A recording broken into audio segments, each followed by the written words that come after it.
বাংলাদেশের বিড়ালেরা ৯৩ রানে ফুল প্যাক আফগানিস্তানের বিপক্ষে ২০০ রানে হার।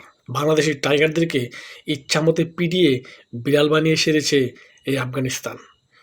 তবে এই দুর্দান্ত পারফরমেন্সের সবচেয়ে বেশি আমি দোষারোপ করি কাদের জানেন? এই নাইম শান্ত বা তাহিদ হৃদয় বা মেহেদি মিরাজ, বাদশা মেমদেরকে না। সবচেয়ে বেশি আমি দোষারোপ করি তারা হচ্ছেন নির্বাচকদের, এই গাঁজাখোর নির্বাচকদের। কারণ এই গাঁজাখোরেরা কেন বারে বারে এই লর্ডদেরকে সুযোগ দেয়? এই নাইম শেখের দেখেন বিচার জটিলতা হয়েছে, মানে ২ ম্যাচ সে খেলতে পারে নাই। ৩য় ম্যাচে কেন তারা উড়ায় নেওয়া দরকার ছিল? হ্যাঁ, তো আগে থেকেই লর্ড, হ্যাঁ হচ্ছে ভাই দুর্দান্ত একজন লর্ড। এই লর্ডকেই আবার বারে বারে কেন সুযোগ দেয়? এই লর্ডে কী করছে দেখেন, ২৪ বলে প্রথমেই ৭ রান করছে।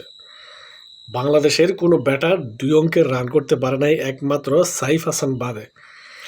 সাইফ হাসান যদিও দুর্দান্ত খেলেছে ওয়ানডে, টি-20-তে, একমাত্র বাংলাদেশি মানে পাওয়া যেটারে বলে।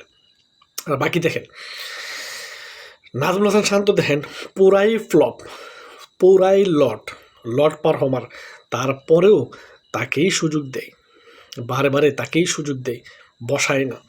তহিদুদের কথা কি বলবো, হ্যাঁ ছেড়ে দিলাম, হ্যাঁ কিছু কইলামই না। যান মেহেদি হাসান মিরাজ দেখেন, সে নাকি ক্যাপ্টেন কুল, বর্তমানে দুর্দান্ত ক্যাপ্টেন।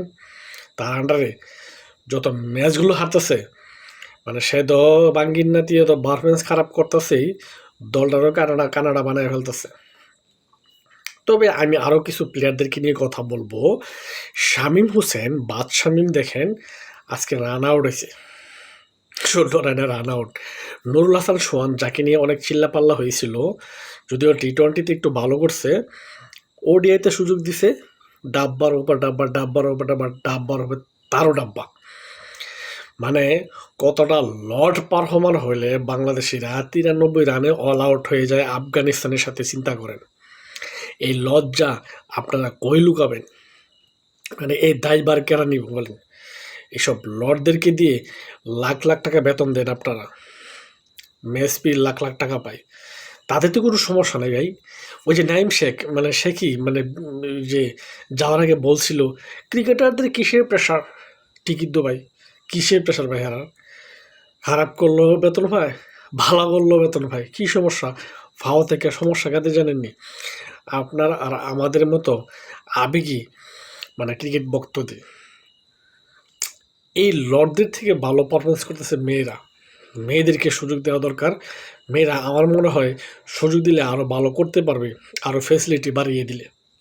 কিন্তু এই লর্ডদেরকে যত বেশি ফ্যাসিলিটি দেওয়া হবে, ততই হুগা মারা যাবে দেশের।